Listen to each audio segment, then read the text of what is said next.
আগের দিন সঞ্জয় লোটে মাছ ভাজা খাচ্ছিল, সেই ভিডিওটা দিয়েছিলাম। তো তাতে অনেকেই কমেন্ট করেছেন যে লোটে মাছ আমি ভাজি কি করে।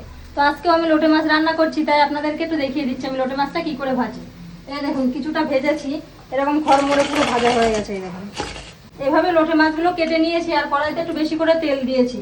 আর এখানে আটা নিয়েছি, আটার মধ্যে লবণ, হলুদ আর একটু লঙ্কার গুঁড়ো মিশিয়ে নিয়েছি। শুকনো আটা, এটাতে জল দেওয়া যাবে না, এরকম শুকনো থাকবে। এর উপরে লোটে মাছটা এরকম করে ভুলাবো, হালকা হাতে একটু মাখিয়ে নেব, নিয়ে এরকম তেলের মধ্যে দিয়ে দেবো। একটা একটা করে বেশ অনেকগুলোই হবে। এভাবে তেলের মধ্যে দিয়ে দেবো, দিয়ে গ্যাসটা একটু আস্তে করে দেবো, খুব একটা আস্তে না, একটু আস্তে দেবো, পরে আবার একটু জোর করে দেবো। দেওয়ার পরে এগুলো পুরো শক্ত খড়মড়ে হয়ে ভাজা হয়ে যাবে, কেউ কারোর সঙ্গে লাগবে না, কেউ ভেঙে যাবে না। যখন মাছটা ভেজে তুলবো তখন আবার আপনাদেরকে দেখাবো। মাছটা আমার এক পিঠ ভাজা হয়ে গেছে, দেখুন আমি উল্টাচ্ছি কিন্তু কোনোটা ভাঙবে না। এই যে এভাবে আস্তে আস্তে মাছগুলোকে আমি উল্টে দেবো, যাতে আর একটা পিঠ হয়ে যায়। একটা মাছও ভাজবে না, সব শক্ত হয়ে গেছে।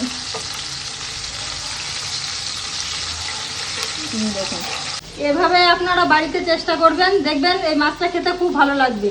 এভাবে ভেজে আপনারা সস দিয়েও খেতে পারবেন, আবার এভাবে ভেজে মাংসের মতো মশলা করে অল্প করে জল দিয়ে ফুটিয়ে মাছগুলো দিয়ে দিলে একটা ঝাল হয়ে যাবে, সেটাও খেতে খুব টেস্টি হয়। আমি আজকে ওটাই রান্না করব।